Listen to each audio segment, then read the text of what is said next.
Hello and welcome back. My name is Jesby, this is my tech department. I'm wearing a lab coat because why the hell not? And this is my mirrored drive door PowerMac G4 1.25 GHz dual processor machine. Oof, that's a mouthful. And I bought this with 4 other Macs, and if you saw our Marchintosh video, then you'll know this one doesn't work. In fact, it was the only machine out of the 5 that didn't work. The power button is kind of stuck. The video graphics card at the back here doesn't really display. It does power up the monitor via the ADB or Apple Display connector, but it doesn't really display an image.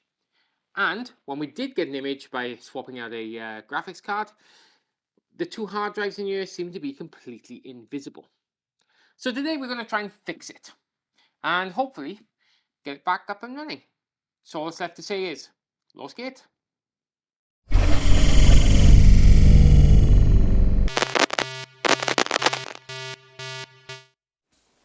Right, so let's first off confirm we've got an issue. So let's start with the power button. Nothing. Come on. There we go. And the machine is spinning up, so that's good.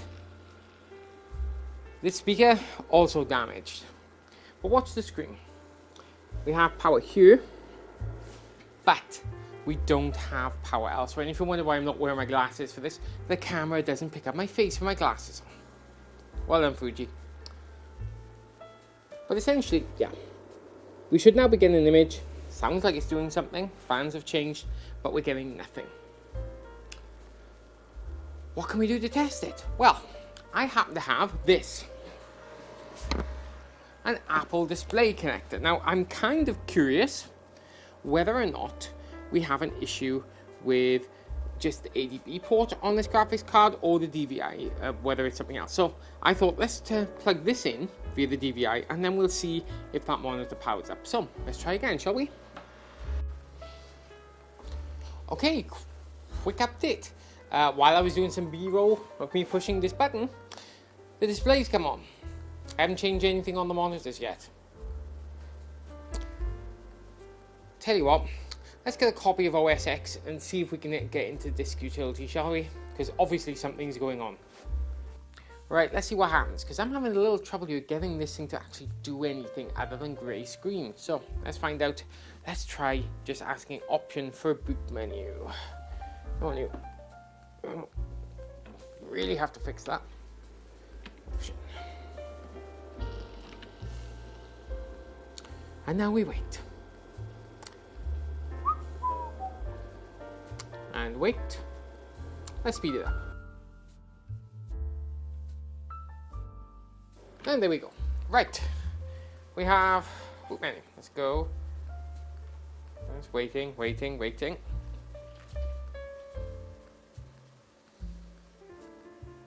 And nothing is happening. You see we've got our cursor, so that's something. So we'll give it a minute and speed it forward. Well, I achieved next to nothing. Let's try to see if we can get diagnostics up. Not sure if it'll run on this, but we'll find out. Which I believe is D. Come on. And away we go. Waiting. More waiting.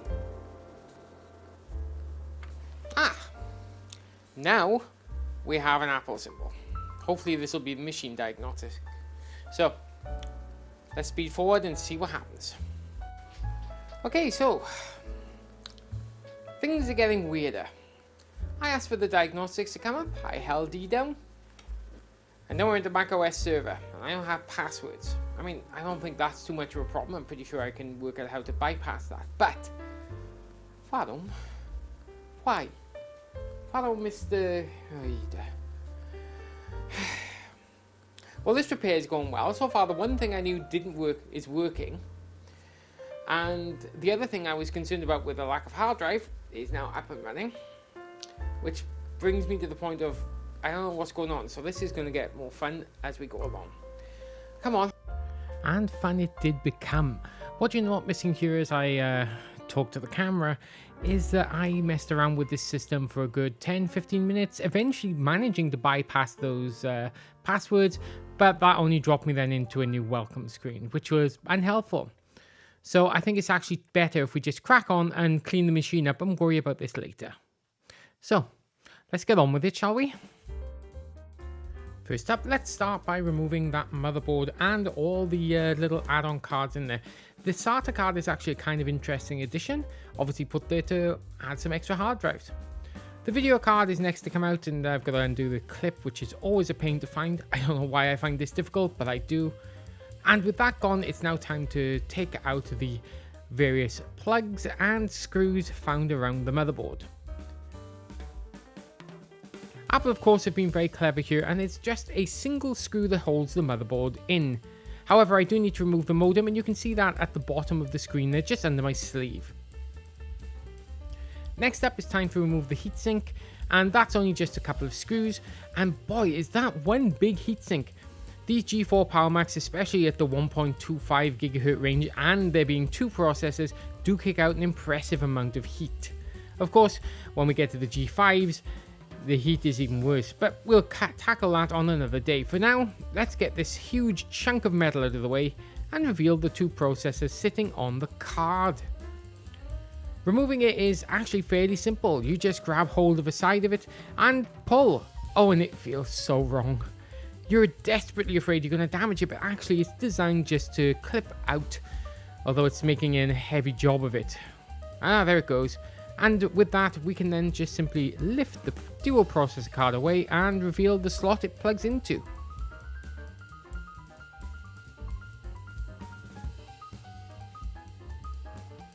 To remove the motherboard, all you have to do is remove the single screw and push forward.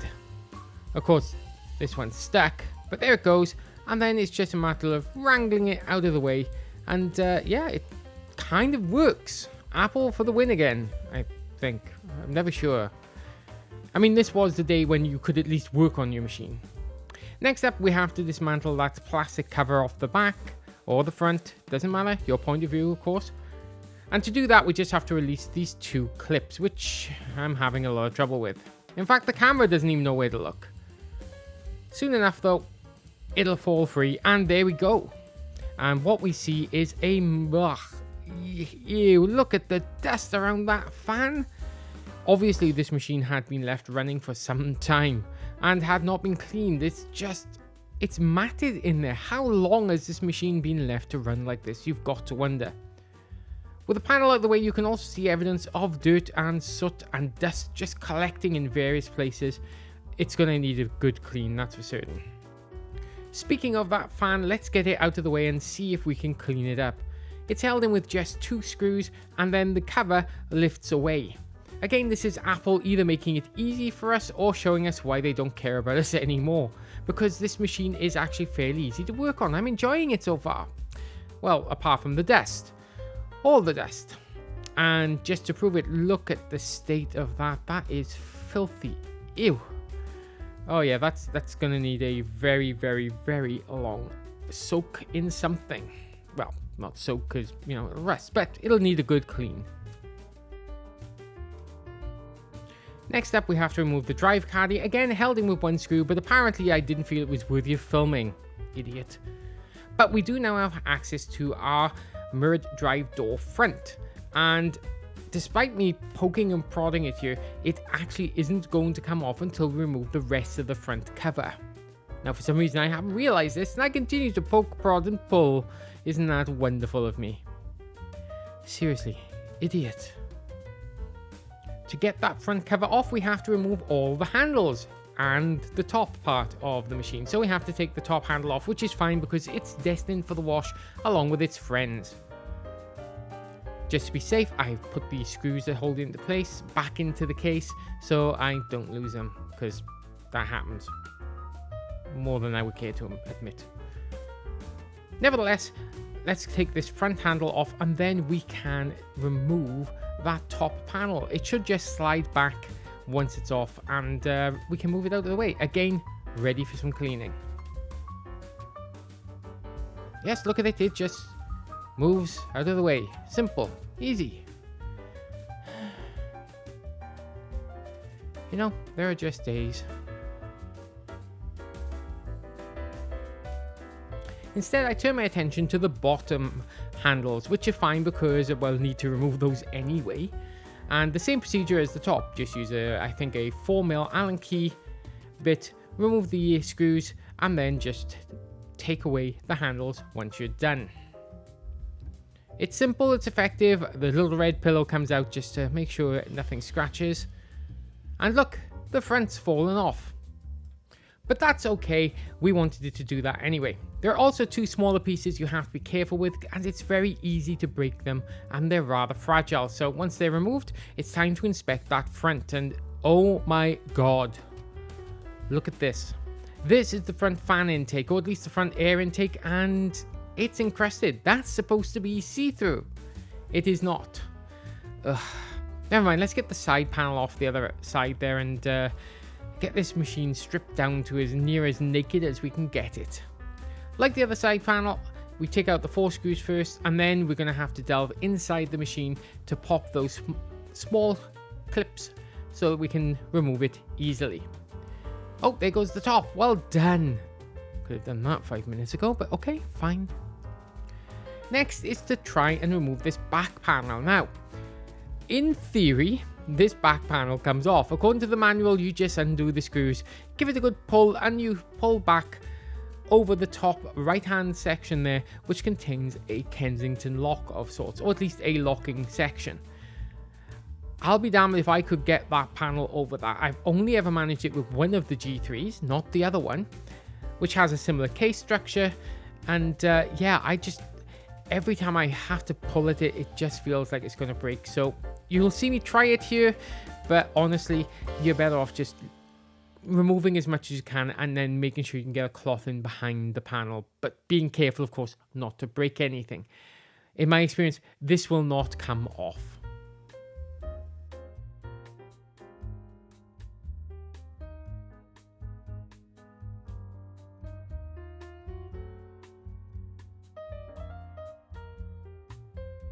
To finish off getting that back panel out, we have to remove the power supply, and I'm already dreading it. Can you see those horrible black marks? You've seen what all the fan intakes look like. Can you imagine what this thing looks like? I don't have to imagine, because I've seen it. However, removing it is simple as undoing the one screw, and then it should just push from the back and unclip. Just push from the back, there we go, and unclip.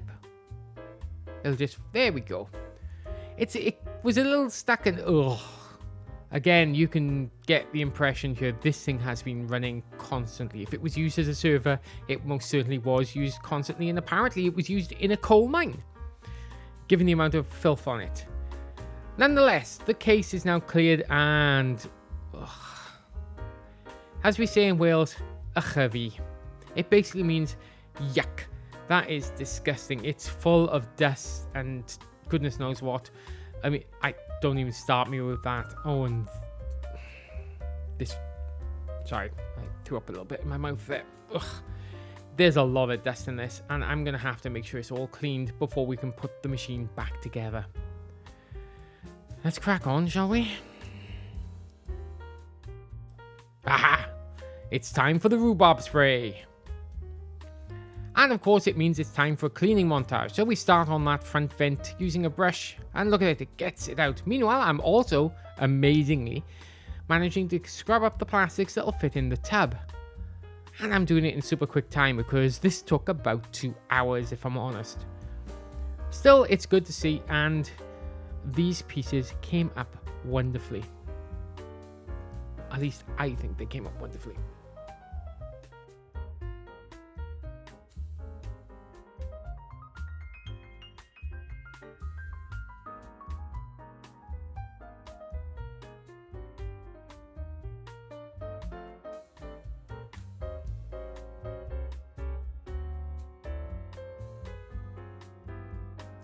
While the case and other plastic parts are drying, it's time to turn our attention to the internals and this CPU board.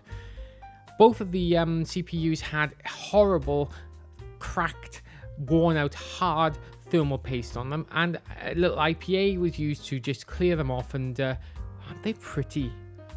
I haven't ever actually looked at a PowerPC CPU, and yeah, to have two of them on the bench here, it's actually really interesting.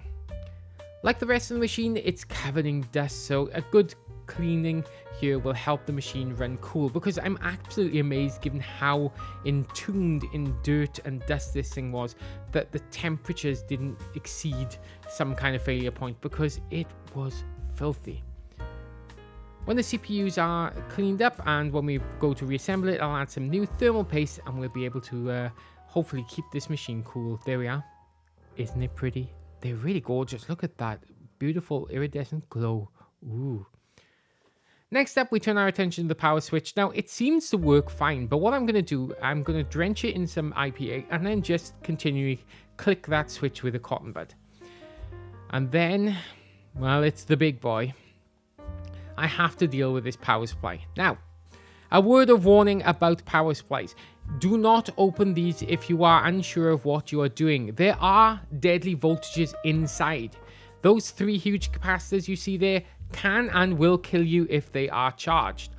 Fortunately, I've had this off for a few days and those capacitors should be fully discharged. Nonetheless, when I take the board out, I will check the voltage across all three to make sure I'm not going to get an unpleasant surprise. So please, if you're uncertain of what to do with these power supplies, do not open them. However, in my case, I am certain of what I'm doing with it, and I'm certain I really wish I hadn't opened it. Like everywhere else, it's covered in dust. Those two fans have just been sucking in God knows what over the last 20 years, and it seems that most of it is hidden in this power supply somewhere. It's also really tricky to get out. As you can see, I'm being very careful to make sure I don't touch those caps on the back, and there's a nice little sheet of paper to help protect me. And look at the state of that box. Ah, yeah, more dust, more dirt, more grime. It's just, honestly, the more I see it played back, I'm amazed this machine even worked. Look at the state of my mat. It's black supposed to be, and yet it was the color of light, dusky, beige dirt. Here I check the capacitors, make sure I'm okay. I am. Let's clean the back of the board. It's so filthy and disgusting, and it will benefit so much from being cleaned. Hopefully we can keep it going for another 20 years. Now, I will say, and I didn't change them at the time, but there were a number of capacitors that looked like they had been bulging. But given this is a 20-year-old machine, just about any computer from the 1990s to early 2000s probably has bulging capacitors. I will have to scope out one of my other machines because I have numerous of these. They're all going to need power supply refreshes. So when I do that, I will maybe do a video on how to recap this power supply. Let me know if you're interested. If not, I'll do it anyway. Getting into all the nooks and crannies is actually really difficult, but it's getting there and the board is slowly starting to clean up. All that's left to do now actually is get it back together and clean those fans so that they can start doing their job properly again. There we go. How's that for before and after? Yeah, they can clean up and they'll probably be fine for another couple of years. Now onto the motherboard, and yeah, we've got a nice little time lapse here. I do like time lapse. It takes 2 hours of video just to turn this into something you can watch in 30 minutes. Or your pizza's free. Yep, as with everything else, it's just a matter of getting a cotton bud and getting all the dirt out. These onboard capacitors seem perfectly fine. None of them seem to have leaked, which is a relief. Because I really don't want to get my hot air iron out anywhere near those capacitors that sit next to those plastic connectors, because they'll melt. Oh yes, they will. Finally, for the back of the motherboard, I spray it with IPA and just get a good brush over it, get in all the nooks and crannies and get the remaining dust out of the way, ready for reassembly. Speaking of reassembly, let's get the case, and yeah, let's start with the power supply, putting it back in. Should be reversal removal. It is. Most difficult part of this job, actually feeding that wiring harness back through the various holes it needs to go through, because some of those plugs are fairly chunky.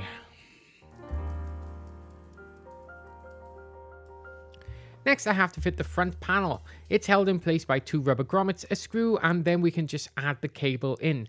Hopefully, this will work and we won't have our stuck button issue. With the buttons taken care of, next I have the hard drives. I kind of screw up a little bit insofar as I install the hard drives, clip them into place, and forget to add the power, which meant that I had to take the drives back out and add the power supplies because you can't get your hand under there before putting them back into place. Next up, the fan goes in, and we have to sort through the rat's nest that is all this wiring. The fan, as with everything else, is held in just by a few screws. And yeah, the hardest thing is just threading that wiring through and making sure that everything is where it should be for when the motherboard arrives. Seriously, real pain in the neck, but not the worst thing I've had to do. Next up, the drive caddy should be coming in. Oh, no, wait, actually next up is our speaker. Now this was the one part of the machine I didn't manage to change out, and it still remains damaged, although I have improved it so that you can hear something. You're not going to go to a rave with this thing, but at least you can hear the chime better when it comes on. I will have to find a replacement for this, but I'm in no hurry. It's not actually an essential part of the machine for me, so I will just keep an eye out and hope for the best. Threading the cable, though, was a bit of a nuisance. There are channels for it to fit down, and then it has to go through the drive cage on the bottom and out the back, stroke front, depending on your point of view. And yeah, that's all wired in via the channels, ready to go. Right, what's next then, Professor? Ah, there we go. The drive cage. Now again, the drive cage is actually not too difficult. It's only, I think, one screw holding it into place. And yeah, it's just a matter of connecting up our cabling to not only to only our DVD drive. Actually, I forget there's no zip drive in this, and for some reason they installed it in the bottom slot. Controversial? Maybe, maybe not. What do you think? CD drives, top slot or bottom? You decide. Then I turn my attention to our fan, and oh, it's so much better. Look at the state of it. All I've got to do is drop it onto the locating pegs and feed the plug through, and then add in the little guard to make sure you don't get your fingers stuck in it. Although why you'd put your fingers in a turning fan, I don't know. Nonetheless, 2 screws and it's back in. Next up, the motherboard.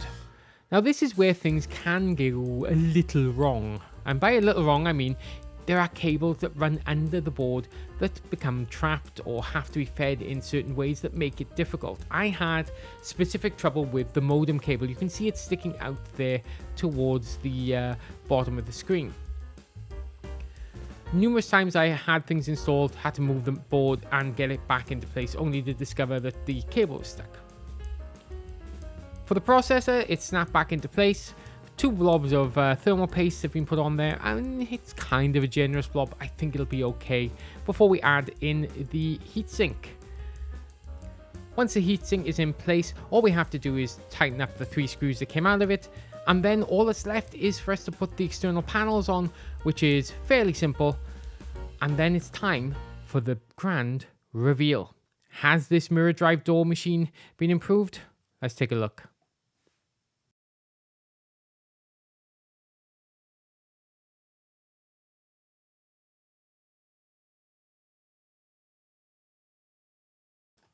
And what a transformation it is. It's gleaming, it's shiny, it's not covered in dust. Look at it. It actually looks almost brand new. And it actually really does live up to the mirrored drive door name. Look at it, I can actually see the reflection of my window. Gone are the horrendous dust bunnies. And best of all, it now has a fully functional, working power switch. Look, it depresses, it goes in. All it needed actually was a good clean. Which is not surprising, because you saw how much dirt was in here. For the operating system, I decided the best thing to do was to install a fresh copy of OS 10, in this case 10.4 Tiger. It's what I had lying around, and actually I think it suits the machine fairly well.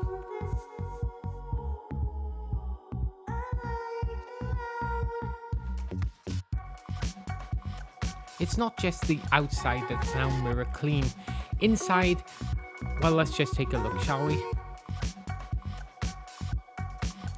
Yes, compared to the dust-filled nightmare this machine was, the insides are now sparklingly clean. Gone are the dust and the other items, and replaced by that beautiful blue motherboard that looks as fresh and as new as the day it left the factory in Ireland.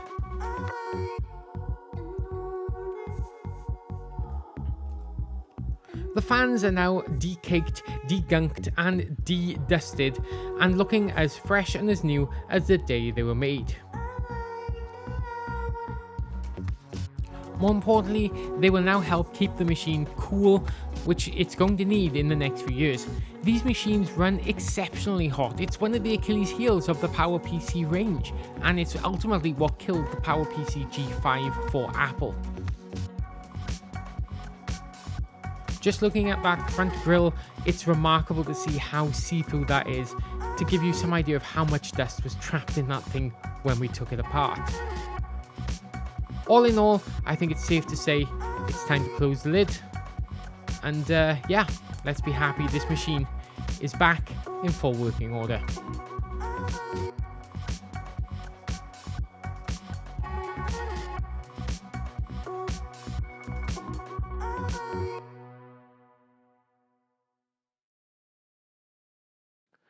Well, that was an adventure, wasn't it?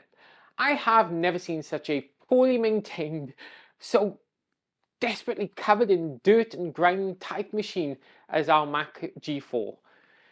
Honestly, it was a miracle it didn't burst into flames or blow up the minute I hit that power button. Such was the level of dirt discovered inside that case. However, we were able to strip it all back and give it a damn good clean. And now, well, she's purring like a kitten and working once again, looking almost brand new. Now, this was only possible because the PowerMac G4 comes from an era when Apple allowed you to screw around with your stuff. So you could remove cards, add cards, and take things off and clean things easily. My M1 Mac Mini, not so much. You have no way to upgrade the RAM, you have no way to upgrade the storage, at least internally. So you get what you get and you don't get upset, apparently, which is a real shame. Nevertheless, our G4 is now ready for its next part of its life, and yeah, actually, I do have one more upgrade I want to do for that machine, but well, that's a story for another video, I think. In the meantime, I really hope you enjoyed it. I really enjoyed taking that machine apart and bringing it back to healthy existence, shall we say. And all that's left to say is if you did like it, please consider giving us a like, or a subscribe, or a share. It really helps out small channels like ours. You can also find us on the socials. They're down there somewhere. I don't know. And yeah, if you're interested, we do have a Patreon if you'd like to help out more, but don't feel pressured. I'm just letting you know it's there. All that's left to say is thank you so much for watching. Take care, and I'll see you on the next one. Cheers.